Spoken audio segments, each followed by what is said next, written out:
tere! Eelkõige tahan jagada ühte kogemust, et kuidas siis saada lahti nendest halbadest viinamarjadest ja kuidas jõuda selleni, et oleks häid viinamarju. Me teame, et me ise ei saa ju. Aga ma loen alustuseks ühe teksti lauludest. Laul 80, Jesaja 26, hoopis Jesaja raamatust.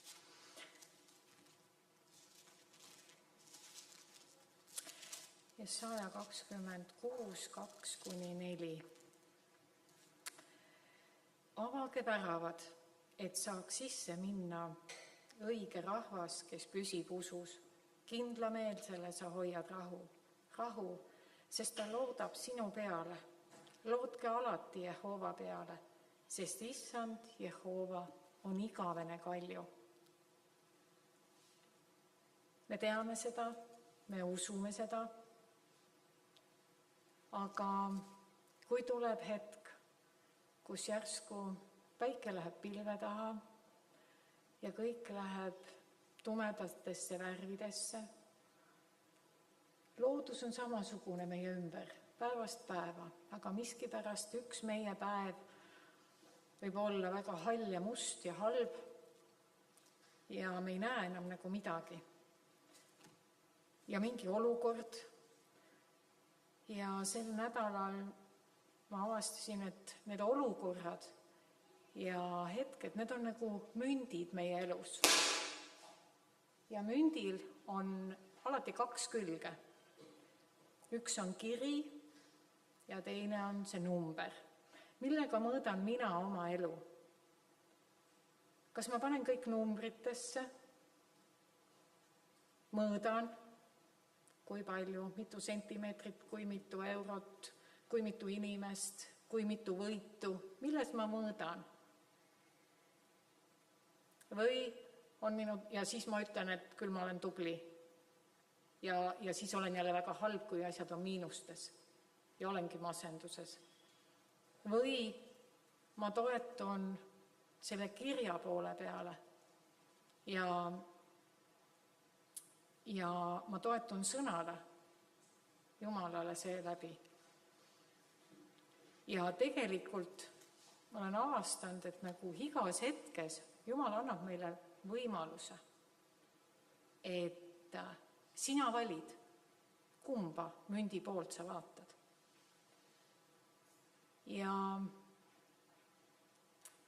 esimene kogemus nendest, kus ma avastasin seda, oli situatsioon, kus Jumal oli andnud mulle küll võidu, aga ma olin natuke kurb, et tegelikult ma jäin millegist ilma, ma jäin oma tahtmisest ilma. Ma pidin loobuma sellest, mis oli minu tahtmine. Miks? Sest ma sain aru, et see on vale. Ma tahtsin nuriseda, haletseda. Seda ei ole ju vaja, sest alati Jumala tahe tegelikult on parem. Ja ma tundsin, et mult on midagi ära võetud. Aga kui ma keerasin nüüd mündil teise külje, siis kui me valime teha Jumala tahtmist, siis alati me võidame. See on, kuigi Jeesus ütleb, et tulge ja ostke ja võtke ilma hinnata. Ta ütleb, ometi ostke. Millega me siis ostame, ongi see, et ma loobun omast selle jaoks, et võtta vastu Jumala oma. Ja kuidas ma saan keerata seda münti teistpidi? Ja ma mõistsin, et aga Jumal on andnud meile selle jaoks tõotused oma sõna ja tegelikult tänu millele see võimalus meil on. Nii nagu see õppetükki oli, et Rist on andnud meile võimaluse valida, kumba poolt ma vaatan. Me oleme kogu aeg kiusatud, me oleme nii altid mõõtma oma elu numbrites. Nii altid vaatama iseendale, teistele, võrdlema. Ja tegelikult ikkagi see, et aga mina tahan. Hästi, ma võin loobuda päris paljudest asjadest, kui sa Jumal mulle seda ikkagi lubab. Et kõige muuga ma olen nõus, aga siin tee erand. Ei ole erandit. Jumal annab kõik. Ta tuli ja ta andis kõik jäägitult. Ta on ise käinud tegelikult meile tee ette. Kas mina olen nõus andma kõik? Kui meil on kõik hästi, siis on seda nii lihtne mõelda ja öelda. Ja ma tahaksin lugeda ikkagi lauludest ka. Laul 31.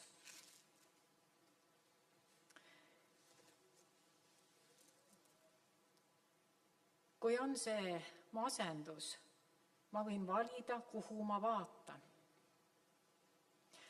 Aga kui ma avan sõna ja loen, sinu juures ma otsin pelgupaika Jehova.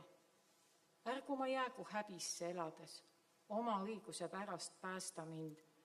Pööra oma kõrmu poole, tõtta mind kitsikust, tõtta mind kiskuma välja hädast. Ole mulle kaitseks kaljuks, mäelinnuse hooneks, mu päästeks. Sest sina oled mu kalju, mu mäelinnus ja oma nime pärast juhatad ja talutad sa mind. Kui ma loen, kas ma usun ka seda, mida ma loen? Kas ma usun, et ta on minu mäekindlus ja kalju? Loen edasi. Sa viid mind välja võrgust, mis mulle salajas on pandud, sest sina oled mu tugev kaitse. Sinu kätte ma usaldan oma vaimu, sest sa oled mind lunastanud, Jehova, sa tõe Jumal. Ja kui me kogeme seda abi, seda väljatoomist, Jumal on öelnud, mina olen Jehova, kes sind tõi Egiptuse maalt välja. Meid kõiki on välja toodud Egiptuse maalt. Me kõik oleme lepingus Jumalaga. Ja me kõik oleme rikkunud ja eksinud selle lepingu vastu. Jumal üksi on see, et ta oma armust on halastanud meie peale. Ja kui see arm on nii jäägitu, et ta annab ju kõik, siis tähendab sellel hetkel, kui ma näen ja leian neid õnnetuid viinamarju enda elus, mis on roiskund. Mida me teeme, kui me ostame poest need viinamarjad ja teen karbi lahti ja ma näed, täitsa mäda. Isegi tal on lihtsalt plekk peal. Siis me teame küll, mis me teeme. Ära viskame. Miks me oma elus ei tee nii? Sest see ei ole nii lihtne. Nii lihtne on sealt kobar küljest, võtan marja, viskan ära ja ta on läinud. Aga Jumal on öelnud, mina aitan sind. Mina olen su Jumal.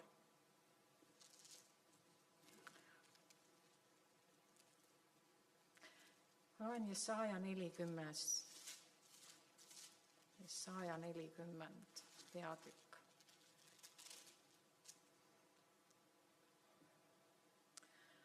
Nõnda ütleb, 43, mitte 40. Aga nõnda ütleb nüüd Jehova, kes sind, Jakob, on loonud. Kas me usume, et Jumal on meid loonud? Kindlasti. Siis me võime Jakobi nime asemele panna oma nime.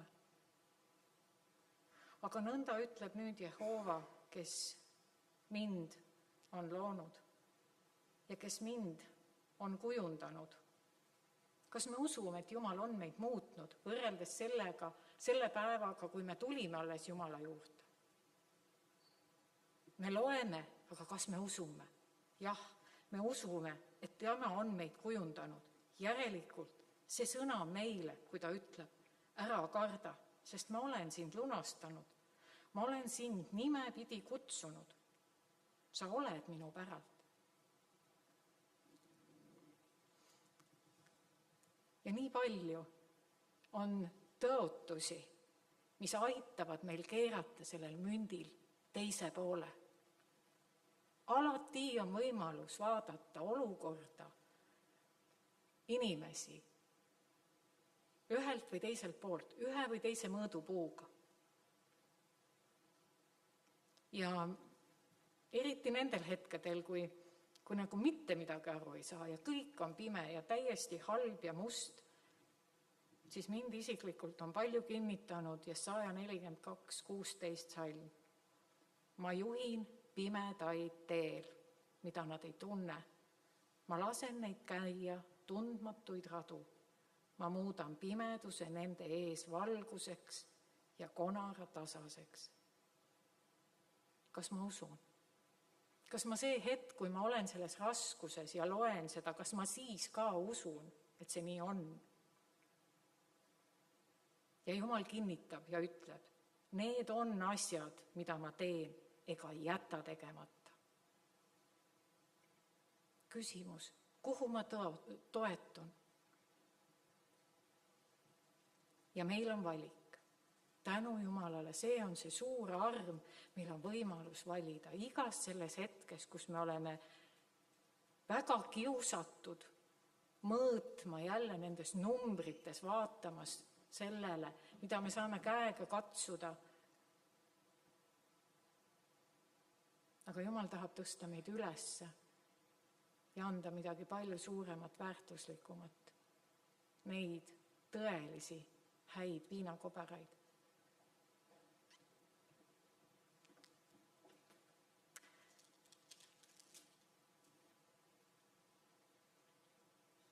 Ja nii palju on tõesti neid imelisi ridu. Jumal ütleb, mina Jehova olen esimene ja olen viimsetegi juures seesama. Kas me usume? Ära karda, sest mina olen sinuga. Ära vaata ümber, sest mina olen su Jumal. Ma teen sind tugevaks, mina aitan sind ja ma toetan sind oma õiguse parema käega.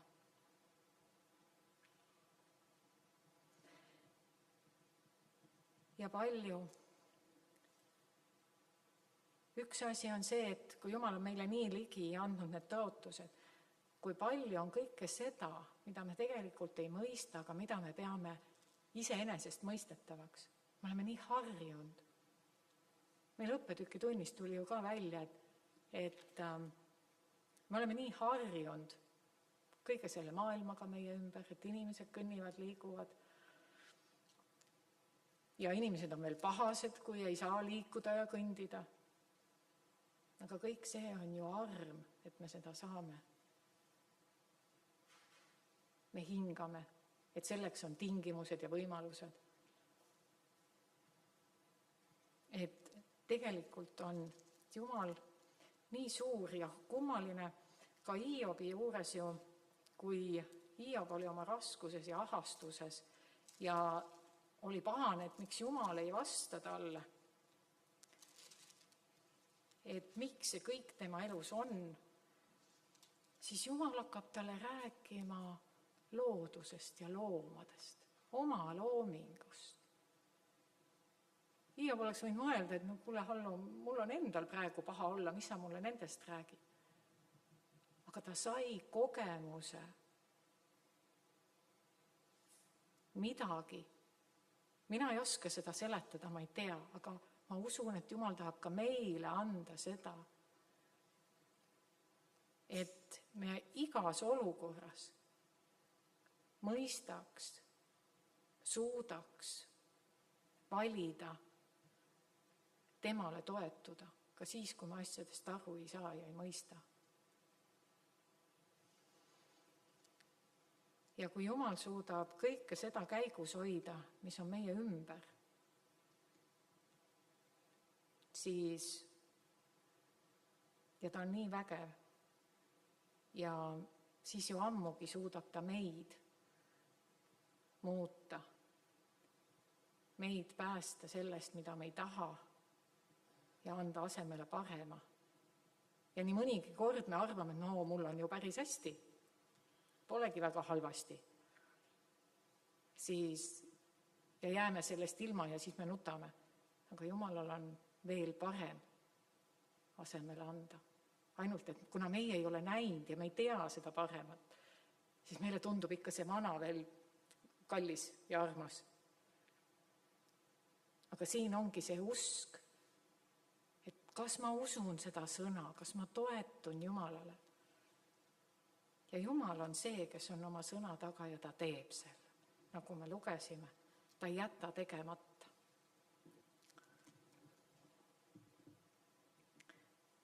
Palun tõuseme palvele.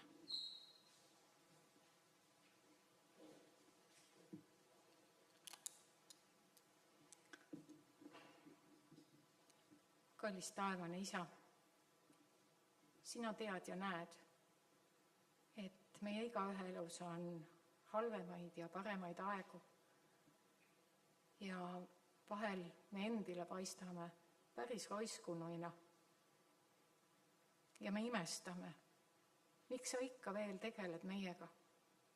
Me teame ju sinu reegleid, sinu põhimõtteid, aga sinu ülisuur arm on täna veel kättesaadav meie igaühe jaoks. Ja sinu igatsus on meid üles tõsta, meile anda elu, uus elu.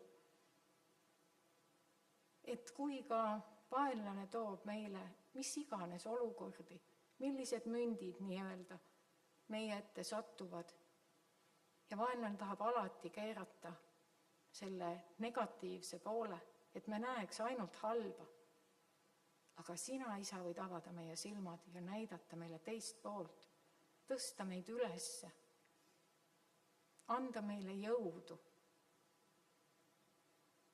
Palun tee seda, sest me ei taha elada seda vana elu, vaid me tahame, et sina lood uueks. Sina päästaks, sina aitaks, sina juhataks. Ja Isa, anna meile andeks, kui me siis kipume au enesele võtma. Õpeta meid ka siin, et me annaksime au sinule, sest see kõik on sinu arm. Arm, et me oleme täna siin, arm, et on päike ja et meil ka on rahu. Tahame selle pärast, sinu suure halastuse ja armu pärast, anda sinu ette ka kõik meie lähedased ja lapsed. Aga Isa, hoia siis, et me mõistaksime nendele sinu antud tõotustele toetuda nii nagu mööda kive minna läbi jõe, sest sinu tõotused on kindlad ja püsivad. Jõekivid võivad olla libedad ja kõikuda, aga sina ei kõigu. Inimesed võivad eksida ja alt vedada ja petta, aga sina ei peta, ei kõigu. Ei vea kunagi alt, sest sinu sõna on kindel ja tõsi. Anna meile usku ja usaldust, et me tõesti oleksime sinusse juurdunud ja rajatud sinu sõnale. Tänan, Isa, et sa oled meiega Jeesuse Kristuse läbi. Aamen.